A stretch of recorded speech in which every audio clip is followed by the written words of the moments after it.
তোমাদের সবাইকে আবারও স্বাগত। তো তোমাদের একটা কৌতূহলের বিষয় হচ্ছে যে ফাইনাল মডেল টেস্টগুলোতে কত নাম্বার পাওয়া উচিত। সেক্ষেত্রে আমি বলবো যে ৮০-র আশেপাশে পেলে তুমি বেশ নিরাপদ। এটার কারণটা কি? কারণটা হচ্ছে আসল ভর্তি পরীক্ষাতে কিন্তু তোমাকে কিন্তু 90+ পেতে হবে না। তুমি যদি টপ 200, টপ 500, টপ 500 থাকতে চাও, তুমি কিন্তু অ্যারাউন্ড 80+ পেলে কিন্তু তুমি টপ 500 থাকতে পারবে।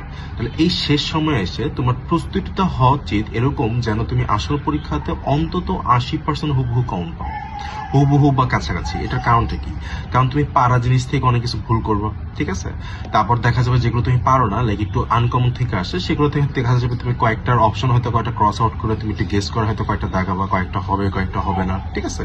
তো এভাবে তুমি যদি একটা প্রিপারেশন নিতে পারো যে লাইক শেষ মুহূর্তে এসে যে কাজটা করতে পারো সেটা হচ্ছে বিগত 10-12 বছরের প্রশ্নটা দেখলা যে কি কি প্রশ্ন আসে, সেগুলো থেকে কিছু কিন্তু রিপিট কোশ্চেন আসে, ঠিক আছে? তারপর হচ্ছে কি তুমি কি বলা যায়, ডেন্টালের কোশ্চেনগুলো অবশ্যই ভালোভাবে দেখবা। ডেন্টালের কোশ্চেনগুলো তুলনাভাবে কঠিন হয় বাট সমান গুরুত্বপূর্ণ। আর এছাড়া কি কি করা যায়, অনুশীলনের সকল প্রশ্ন তুমি খুব ভালোভাবে একবার রিক্যাপ করবে, ঠিক আছে? অনুশীলন থেকে যদি ফিজিক্স কেমিস্ট্রি আবারও রিপিট আসে, যা লাইক অনেক প্রচুর রিপিট আসলো, তাহলে সেক্ষেত্রে কিন্তু এখান থেকে তুমি হুবহু কম পাচ্ছ।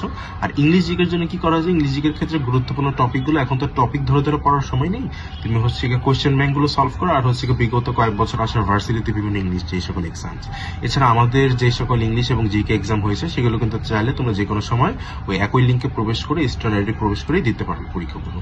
তো এই ছিল তোমাদের জন্য কিছু পরামর্শ। তোমাদের সাথে আবারও কথা হবে। সবার জন্য শুভকামনা। ভালো থাকবে।